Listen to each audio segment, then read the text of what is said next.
হঠাৎ করেই বাজতে শুরু করেছে সাইরেন। তেল আবিব থেকে শুরু করে কেঁপে উঠেছে গোটা ইসরায়েল। মানুষ ছুটছে নিরাপদ আশ্রয়ের খোঁজে, কেউ নিচ্ছে শিশুকে বুকে জড়িয়ে, কেউ ছুটে পালাচ্ছে।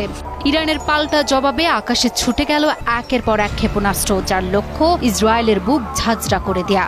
ইরান আঘাত হানার পর আতঙ্কে কাঁপছে পুরো শহর। তেল আবিব কাঁপছে সাইরেনের শব্দে। আকাশ থমথমে, বাতাস যেন থেমে গেছে। চারপাশে এক অজানা নিস্তব্ধতা, ঠিক যেন ঝড়ের আগের মুহূর্ত। হঠাৎ আকাশ ফাটিয়ে ছুটে আসে আগুনের গোলা। ইরানের ছোড়া ক্ষেপণাস্ত্র দেখা যায় দখলদার ইসরায়েলের আকাশে। তেল আবিবের আকাশ জুড়ে শুরু হয় আতঙ্কের সাইরেন। সেই আতঙ্কে দিক বিদিক শুরু হয় ছোটাছুটি। ইরানের এই হামলার মাত্র কিছুক্ষণ আগেই ইরানের আরাক পারমাণবিক চুল্লিতে হামলা চালিয়েছে ইসরায়েল। বিস্ফোরণে কেঁপে ওঠে সেই গোটা অঞ্চল। কিন্তু এই হামলার পর ইরান চুপ থাকেনি, পাল্টা জবাব দিল ইরান, কাঁপিয়ে দিল ইসরায়েলের আকাশ। তাদের হামলায় তেল আবিব এবং ইসরায়েল কর্তৃক অধিকৃত জেরুজালেমে বিস্ফোরণের শব্দ শোনা যায়। ইরানের ছোড়া ক্ষেপণাস্ত্র সরাসরি আঘাত হানে মধ্য ও দক্ষিণ ইসরায়েলের 4টি গুরুত্বপূর্ণ স্থানে। 3টি আঘাত হানে গুশদান এলাকায়, যা বৃহত্তর তেল আবিব অঞ্চলের ঘন বসতিপূর্ণ ও বাণিজ্যিক এলাকা।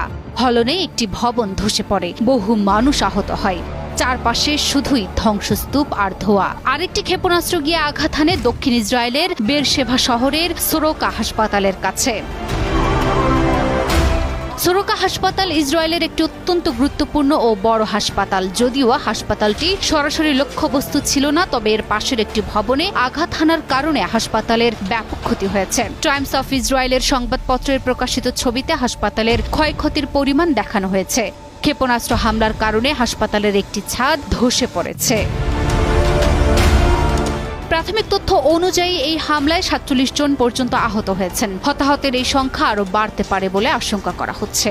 ইরানের সাম্প্রতিক ক্ষেপণাস্ত্র হামলায় তেল আবিব জেলার ব্যাপক ক্ষয়ক্ষতির পাশাপাশি হতাহতের ঘটনা ঘটেছে। এই মুহূর্তে ইসরায়েলের আকাশে ধোঁয়া আর আতঙ্ক। তেল আবিবের মানুষ ঘুম হারিয়েছে।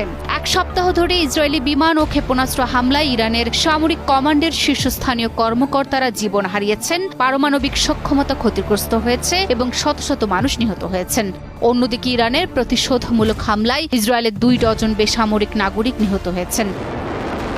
এখন ইরান ইসরায়েলের ক্ষেপণাস্ত্র, 2 দেশের আকাশ আর কাঁপা হৃদস্পন্দন। এই গল্প শুধু মধ্যপ্রাচ্যের নয়, এই গল্প এখন পুরো পৃথিবীর। হঠাৎ করেই বাজতে শুরু করেছে সাইরেন। তেল আবিব থেকে শুরু করে